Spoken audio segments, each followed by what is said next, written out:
All right, well, welcome, everyone. This is episode number 1 for EV Pros. In fact, along those lines, we're actually looking right now currently for a name for the podcast. So we'll take your suggestions on what those are, weeding through those, and hopefully coming up with something over the next few weeks. Different topics we're going to be covering, everything about electric vehicles, charging methods, protocols, quality of materials, proper personnel, the kind of tooling we use, etc. In fact, we welcome a lot of your comments, ideas you've got, things you want to hear about from us. So let us know what those things are. I'm here today with Arturo. Why don't you introduce yourself? My name is Arturo Garcia. You guys can call me Art. I'm from Anaheim. I'm doing Jeff's social media work for EV Pro specifically. And yeah, just here helping him out with the podcast and carry on with the conversations. Awesome. So my name is Jeff Sheets, and I'm the owner of EV Pros. EV Pros, actually, its genesis was about 4 to 5 years ago as an offshoot of our mother company called Sheets Contracting. They are 2 independent corporations, but Sheets has been around for 25 years, and I've been an electrician since I was 9, crawling under homes for my dad, and then about 5 years ago, we actually did a project for a gentleman who is one of the upper executives at Tesla, and he mentioned, hey, why don't you really just segue into doing these? So for marketing purposes, we created a whole other company named it EV Pros.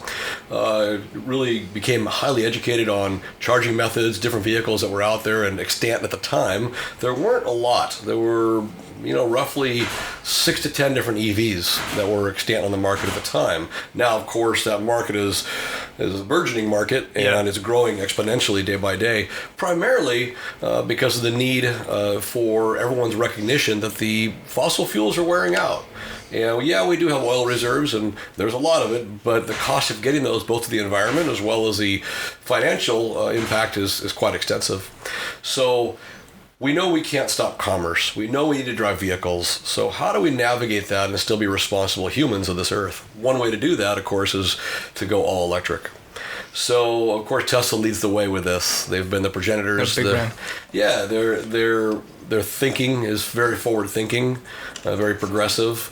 And one thing I really like about what they've done is a few years ago, they actually released their technology to everybody. And it's this idea that collectively, if we work together, we're going to create better products. Yeah. So they've done that. And it's been exciting to see new cars that are on the market. In fact, I'm sure one of the episodes that we'll be doing will be based on some of the upcoming new to be released vehicles, trucks, cars. We're excited about small utility vehicles because it is a little bit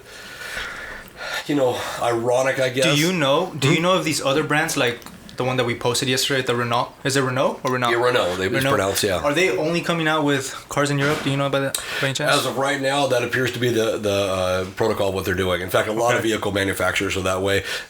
Sometimes we get grief. What I started mentioning was that we'll pull up in a gas-powered vehicle to install an outlet for an EV. Yeah. Well, unfortunately, there are no utility vehicles in the contiguous U.S. that right now have electric capabilities. As soon as they come out, we're on board. Yeah. So that's the challenge. So, an intro to us as a company, what we're all about. We're about providing quality service, efficiency. We really want to be a resource to people, not just one and done. A lot of our clients stay for a long time. And because we have these 2 companies, EV Pros focuses primarily on the EV industry, it segues into now building clients for life. And so then when they call us back, they need lighting done, they need plugs added, they need a panel changed out, they own a commercial building, they need remodeled. One EV installation actually turned into about a $300,000 or $400,000 project in the gentleman's commercial building. Yeah. So, and Sheets will then handle those jobs. So it was a current customer? It was a customer for electric vehicle, for EV Pros. And he had a business. And he had a business. He said, hey, great, you guys did this one little job at our home. Wow. Take a look at our company. And so we're able to service people on many levels. Yeah. What do you think from this decade? Like, a lot of people talk about EVs are going to be big. Do you really think it's going to get a lot bigger from 2020 to 2030? Well, it's a great question. I think we're actually going to see it grow at an exponential rate. You've got companies like Volvo right now, or 2 years ago, they said as of 2020, which is right now, and forward, we're no longer going to be making any more gas-powered vehicles. Yeah. So when you have a company dedicated solely to now manufacturing only electric vehicles, they're pouring all their R&D into battery research, or at least somehow procuring their batteries from another manufacturer who is focusing on battery development. And all of their efforts now are going to be going towards that avenue. You've got, of course, the Mustang that's going to be released. You've got Rivian, the truck. Yeah. So it's something that's not going away, and it's popular now. And I don't mean popular in the sense of it's the latest and greatest hype, but it's popular in the sense that people are becoming accustomed to the idea that this is normal. Things like range anxiety, which again we'll probably address in another episode, is being decreased as mileage is being increased and battery development begins to evolve over time. Because that's like the number one thing that people kind of have a skeptical perspective about, right? When they're choosing an EV, like how far am I gonna get, or like I was asking my friend the other day, like, what does he like about his car? Because he has a Ferrari and a Lambo. He's like, I just like the noise. I just like the sound of how it sounds. So yeah, I guess I do like gas-powered cars. But I told him to look at the Tesla, the Roadster? Kind of like the exotic car for EVs. And he's like, yeah, I would get that one. And I'm like, well, that one doesn't sound like that. Right. You know what I'm saying? So it's like, what is it that make people convert, to an EV? Well, I don't even necessarily want to somehow minimize the experience you get in a fossil fuel, we'll call it, vehicle. It's a different type of sensation one gets. Yeah. So, for example, let's say someone enjoys motocross riding because of the noise it makes and because of the feeling you get. There is a certain excitement and triggers inside of us as humans that we get a joy out of that, assuming someone does. Well, that same person might enjoy, let's say, hang gliding. Well, that's a very quiet sport, but it's also a rush or an adrenaline somehow pursuit on a different level. So you might put those two in comparison to driving a gas-powered vehicle. You do. There is something wonderful. Even if you compare muscle cars of the 70s to a Lambo today, they have a different vibe to them. There's a smell that comes in a classic car that you don't get in a Lambo. You got a rear view mirror, for heaven's sakes, right? You don't even have one of those in a Lambo. So it's really interesting. People will try to compare the two as they're these diametrically opposed vehicles, and they're not. These two can live synergistically together. You can have still a fossil fuel vehicle and an electric vehicle. It doesn't mean you have to live with one and then get rid of the other. Yeah. But it is the future. It's where we're headed. People have become very accustomed to it. I believe that. Yeah. Big time. What other things have you heard from people saying, I would never own one for X reasons? What's been that? Just the notion behind it. They think that battery cars are not the cool thing. Like, I would never do that. I mean, we even had comments on one of the ads that we made for EV Pros. Like, people are just like, I would never own a battery car. Yep. Or they'll make kind of jokes about it because they still own a gas-powered car. Sure. But that's mainly it. Just kind of like it's not cool enough yet, or they would prefer a Lambo or a Ferrari or just a Mustang, like a just stuff like that. I completely understand, and it's similar to like solar panels on a roof. For years, even myself, I was like, I would never have solar panels on my roof. Those are hideous. Who would have that? Now, I still don't, but we'll be going that direction here in the near future. So now it's popular. To have them on your roof is no longer an eyesore. We put them on homes now of multi-million-dollar, and it's natural. It's normal. It's become regular. Personally, I think about the benefits. Mm-hmm.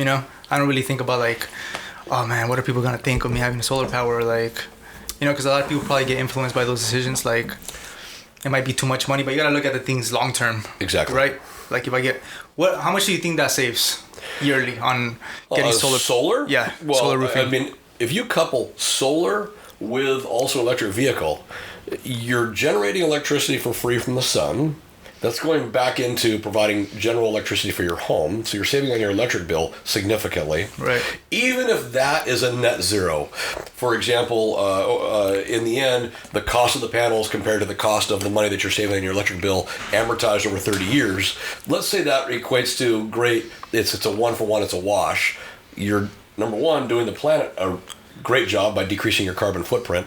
And secondly, if you can also take some of that energy and put that, transfer it to your vehicle to charge it, now you're driving for free. You're no longer using the fossil fuels and emitting carbon dioxide. Right. Well, it's monoxide and then turns to dioxide after the catalytic converter. But the point is, you're still emitting things and elements into the atmosphere that we don't want necessarily to be there. One of the things to consider when we look at electric vehicles that people don't always think about is it's a lifestyle change. It really is. And you do have to think about it. Nowadays, one of the benefits to having a gas vehicle is we've grown up with them. When your car gets to a quarter tank, you fill it up again.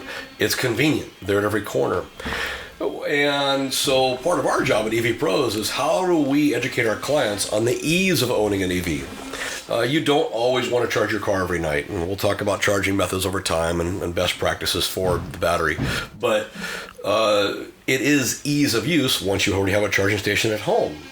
So that mitigates the challenge of having to stop for fuel when you get to a quarter tank, even though it's easier. And I will admit, road trips are easier in a fossil fuel vehicle. Why is that? Well, it takes, let's say you're traveling from Southern California to Northern California. It's a 6-hour journey. 400 miles plus or minus? Let's just say that's your trip range. Well, you're not going to get that out of a single fill up on an electric vehicle until they start making vehicles with longer range, which are on the horizon. Until then, we don't have it. You're running the air conditioner, so you're going to stop once, maybe even twice, depending on traffic protocols, what's going on with diverted routes. Who knows? Yeah. Let's just say you're stopping twice. Well, every time you stop for the EV, you're looking at a minimum of a half an hour, plus or minus. To charge up again? To charge fully up again. Charge? Yeah. Oh, well, that'll get you to 80, 90%. You don't want to, and again, we'll talk about that with charging rates later. It's from, once you get to 80%, it starts slowing down, 90%, it really slows down the charge rate and it increases your time. So you want to get to about 80% and then carry on with your trip. Right. So you do have to obviously stop to eat typically. So that's going to be a perfect time to stop for half an hour, 40 minutes to fill up. But in a fossil fuel vehicle, you could literally grab drive-through, fill up in 3.5 minutes, and you're back on from the time you got off the freeway, the time that you're back on again, you could probably be done in 6, 7, 8 minutes. Maybe 10 on the outside for a restroom break as well. So, the time is different. You stop in an electric vehicle, you got at least 2 stops at a half an hour to 40 minutes apiece, so you're adding time to your trip. Yeah, it's a lifestyle change. The way I look at it is, I think Teslas are dope. I think they're it's cool. a great idea. You know what I'm saying? Yeah, and for someone that likes exotic cars, like Ferraris, Lambos, McLarens, I would actually own a Tesla. What do you see? One of the things about those types of vehicles right next door, right? We've got here a car wrap shop. Yeah. And are we allowed to mention their names? Yeah. Yep. So Dependable guys are right next door. Great shop, and they modify and beautify vehicles, right? And so you've got this whole other niche market of modifying vehicles. And with the Tesla and other electric vehicles, you're kind of limited on what you can and can't do. Yeah. I don't know of anybody that can lower a Tesla that I know of. I'm sure there may be some companies out there that do it. There are companies that change the entire interior packages out. I know there's some up in LA, but there's not really a lot you're going to do to it. And so that is a disadvantage because some people like to really personalize they do. Yeah. It's this touch I added to it. I made it special. I made it unique. But on a high-end, brand new, and again, I know we were picking on Lambos, Maseratis, any of these, what are you really going to do to these vehicles? Out of the box, they're pretty much, even the Ford Raptor, the truck, out of the box, it's an amazing vehicle. Yeah. So there's not a whole lot. You might change the suspension a little bit. You might modify wheels and tires some. You might lift it maybe, but out of the box, it's a great vehicle. And I think car manufacturers are becoming very aware that we need to create vehicles that out of the box. Vehicles, I'm not talking about your garden variety vehicles. Yeah. But your Honda Civics and of course, these are out of the box. They just are what they are. And you can modify those all day. But your upper end vehicles, I think manufacturers by and large are getting wind of the idea that we need to create a better vehicle right out of the gate. And because of that, you're not doing a lot of customizing, and you're not going to do much to a Tesla. Yeah. Again, picking on that brand alone. But other electric vehicles as well, you're not going to be changing them to personalize them beyond paint and maybe wrapping it. Tint the windows, not really a whole lot you're going to do to these things. But you don't need to. They're a great vehicle. So. I think the interior too. The interior is amazing. Just everything you can do. It's just because I'm more like a minimal minimalist. Sure. So just the iPad, how it's centered in the middle, like that's just Yeah. cool. That's just cool to me. You know what I'm saying? So that's something that would definitely get me to buy a Tesla.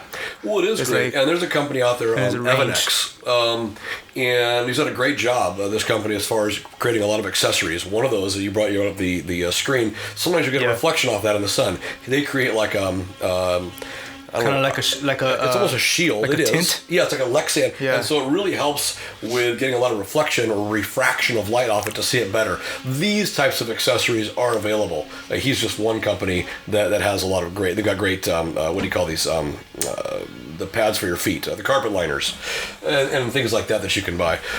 But yeah, the vehicle itself, for as young as the company is, was designed very well.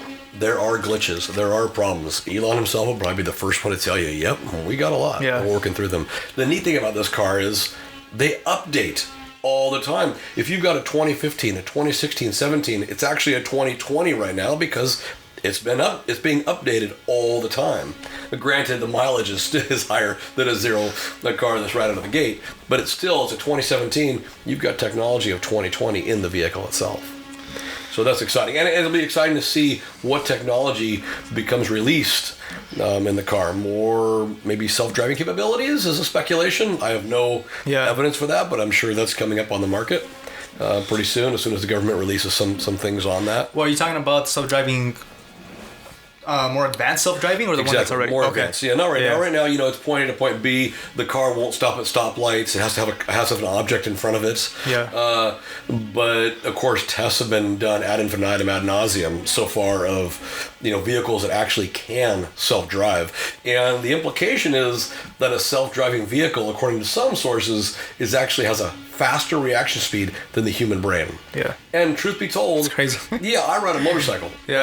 Quite a bit. And when I'm splitting traffic that you can do here in California, you're always looking in side mirrors.